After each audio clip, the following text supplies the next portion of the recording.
Hey, it's your guy Tyrrell back with the interviews.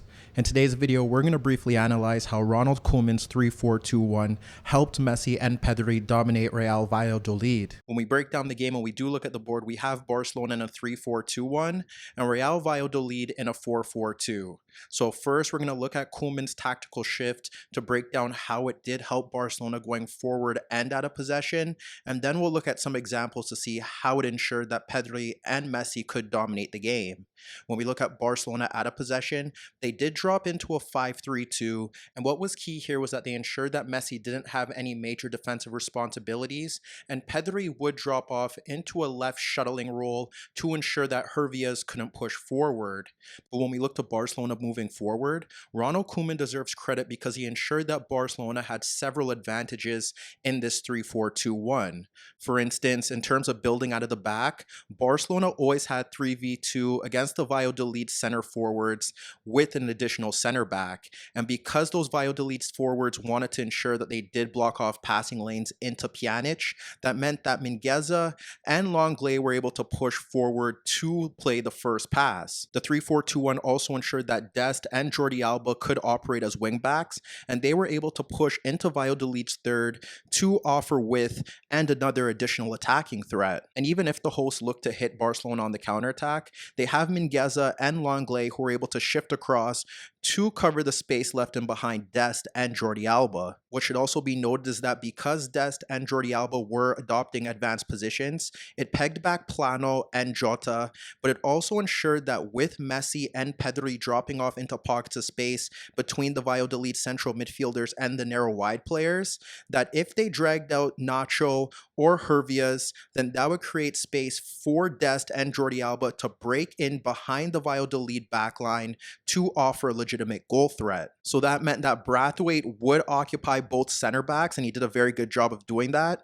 And with Messi and Pedri dropping off into those pockets of space, that meant that Valladolid had to keep their midfield bank narrow and sacrifice the width of Dest and Jordi Alba, or stretch out to close down Dest and Alba, but then leave huge gaps of space for Messi and Pedri to receive the ball between the lines. Pedri and Messi were able to receive the ball in these pockets of space on several occasions, and even if, for instance, Messi shifts out to the right touchline, then Dest would move narrow to receive the ball in that same space. So ultimately, when we break down some of the key moments in Barcelona's comfortable win, it involved Messi and Pedri dropping off into those pockets of spaces to combine with one another, Messi and Pedri dropping deeper ahead of the midfield bank to create chances, or Jordi Alba and Dest pushing forward beyond the Valladolid backline to get into good attacking positions.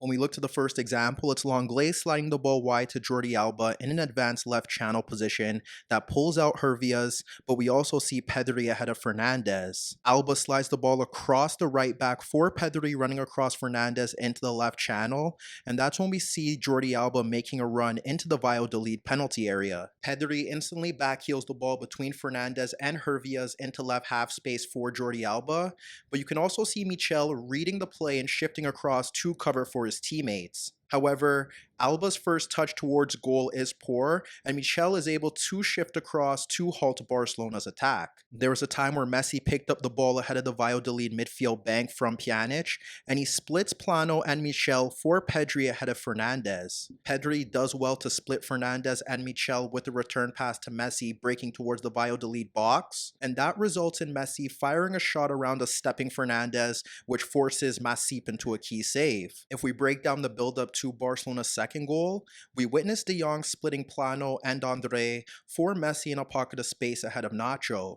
This provides space for Dest in the wide area at the edge of the box. Messi combines with Pjanic where he is swarmed by Ruben Alcaraz and Nacho while spinning away from Andre to poke the ball across Nacho for Dest in right half space as Braithwaite occupies both center backs. Ultimately, that sees Dest fizz the ball across Nacho and both Valladolid center backs for Braithwaite to double the lead with a tap in ahead of Fernandez. If we focus on Messi picking up the ball from a deeper position, we witness witness him splitting both Valladolid forwards to return the ball to Pjanic. When Pjanic receives the ball and turns towards the Valladolid box, you could see Messi running off Michel in search of the return pass. When Messi receives the ball, you can also see Jordi Alba unmarked in the right channel beyond Jota. Messi breaks towards the box to slide the ball across Fernandes and Hervias for Jordi Alba charging into left half space, but although Jordi Alba does well to receive the pass in left half space, Fernandes also does a good job of shifting across